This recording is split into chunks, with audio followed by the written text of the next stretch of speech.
targeting political opponents to me, and yet I haven't heard a word from that side of the dais about any concern whatsoever. We've got nothing but concerns today, but no concern at all for a Justice Department that is tapping the phones of sitting United States senators because who knows why. They don't like them. They're members of the opposition party. They're Republicans. They're conservatives. You've seen this document, Attorney General Bondi. Well, what was going on here? Who ordered this? Who ordered the tapping of the phones of United States senators? Senator Hawley, I cannot discuss the details of that right now for very good reason. You're going to do a thorough investigation into this, I trust. Is that correct? We will be looking at all aspects of this, and I have talked to Director Patel at length about this. And you're going to figure out who was involved in this, who signed off on it, who knew about it. You're going to get to the bottom of all of it. Is it correct? Yes, and I've spoken to Director Patel about it, and he is committed to doing this. Well, I can tell you, we already know many of the details. We already know that this was ordered by the Special Prosecutor Jack Smith, who reported directly to the Attorney General of the United States, Merrick Garland. And we know that Jack Smith was on his witch hunt because he was directed to do so by the President of the United States, Joe Biden. Let's just remember.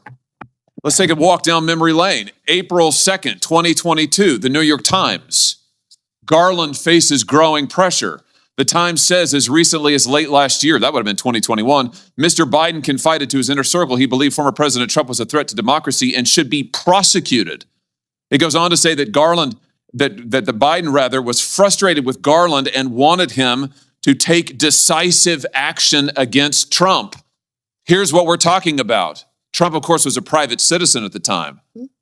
So he appoints his own hitman, Jack Smith, who goes after the president, former president, who goes after members of this body. You know, the thing about it, though, that really strikes me is that it didn't stop with members of the United States Senate.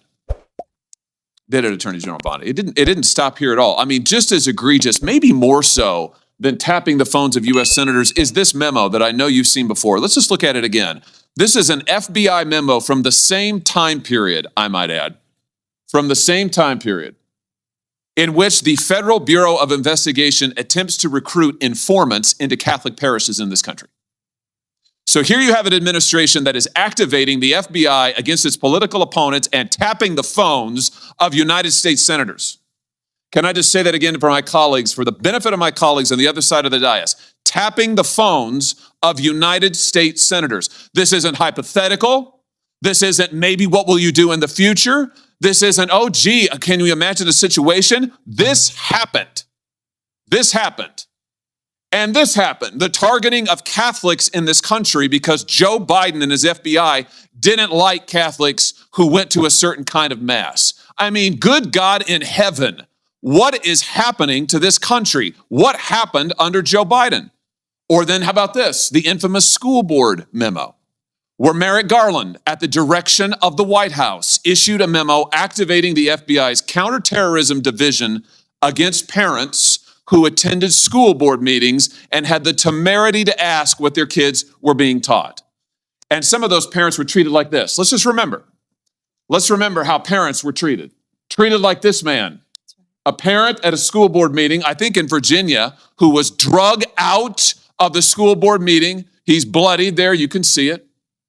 And what was the response of Joe Biden's DOJ and FBI? It was to issue a memorandum saying that people like this ought to be investigated by the counterterrorism unit.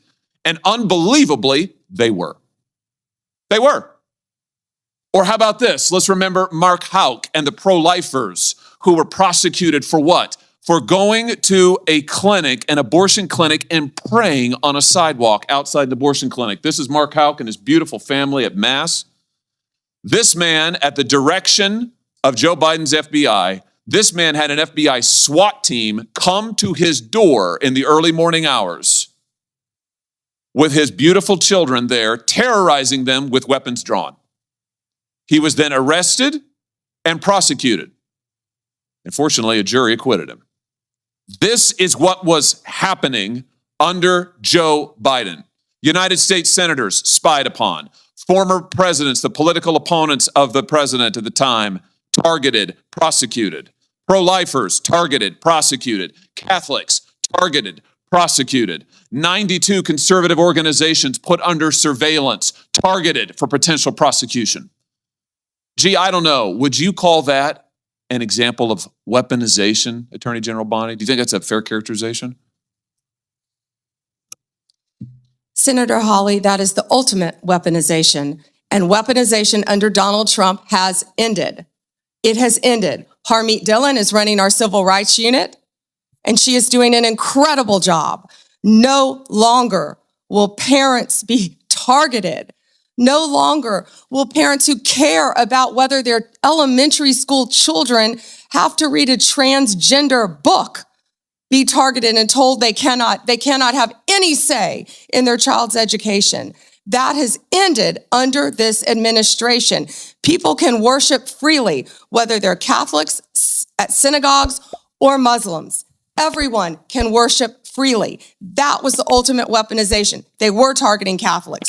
No longer. They have been targeting so many American citizens throughout this country.